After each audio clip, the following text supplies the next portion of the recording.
morning, everyone. Welcome back to CBT News. Today is Wednesday, June 11th. Here's a look at today's top automotive industry stories brought to you by Ally. Senator Bernie Moreno is proposing changes to President Trump's tax bill that target the auto industry. His new 6-point plan includes limiting auto loan interest deductions to new US-made vehicles, ending EV tax credits by September 30th, 2025, raising EV and hybrid fees, cutting the truck excise tax, eliminating CAFE fines, and adding a 50% tariff on non-USMCA tire imports. The plan aims to support American manufacturing and make car ownership more affordable.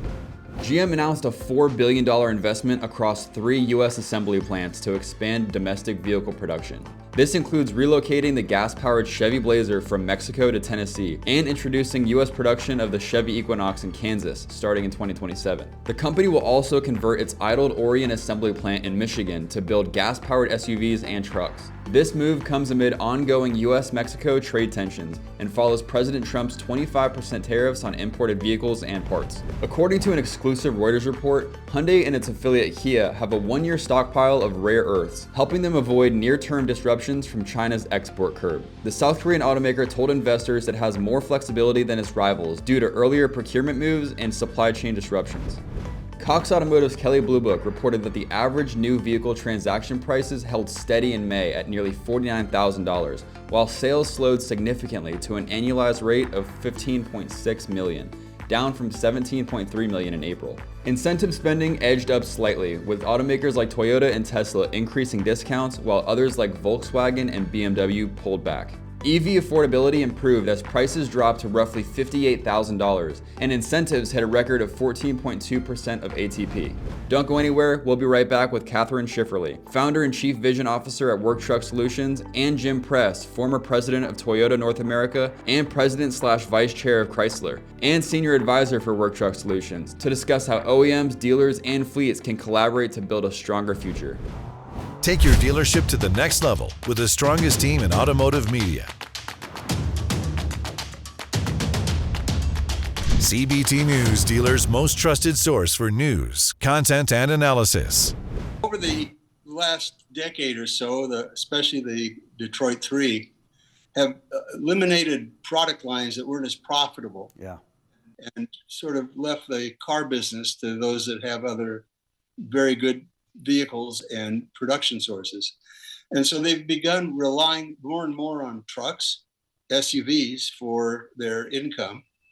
And as you go forward now with the more competitive retail world and the fact that affordability is the issue we're all facing in the industry, and a limit to the number of pickups that are going to be sold at retail, the commercial business is really the best avenue for them to add additional production. And commercial trucks for the OEMs are very profitable. And it's a market that's driven by business, not retail. And so you've got a different clientele that has repeat business, fleets of trucks, and a very different environment. So, and they want to get the dealers involved, not to be relying only on the retail level, but also to become familiar with business to business and to open up commercial sales to the dealers that aren't in it now to expand their profit opportunities. That's right. So I think a number of things have come together at the same time. Yep, for sure. Catherine, I see you shaking your head there. Did you want to add to that? Well, I love B2B, Jim, as you know, and thanks again for having us because it is a way for I would call it a logical relationship.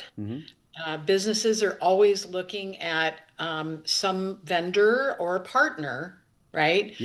Who will be there for them and that will help them get up every day and do their job. That's right. And dealers are in the perfect place for that. If they just do a little bit more in that relationship. And I don't know, nobody's really talked a lot about loyalty lately. I think on the retail side, loyalty's become less of a conversation, but in commercial, it's huge. It's a huge opportunity. And be sure to watch the rest of this interview in its entirety right here at cbtnews.com. That wraps up our show for today, but join us again here tomorrow morning at cbtnews.com.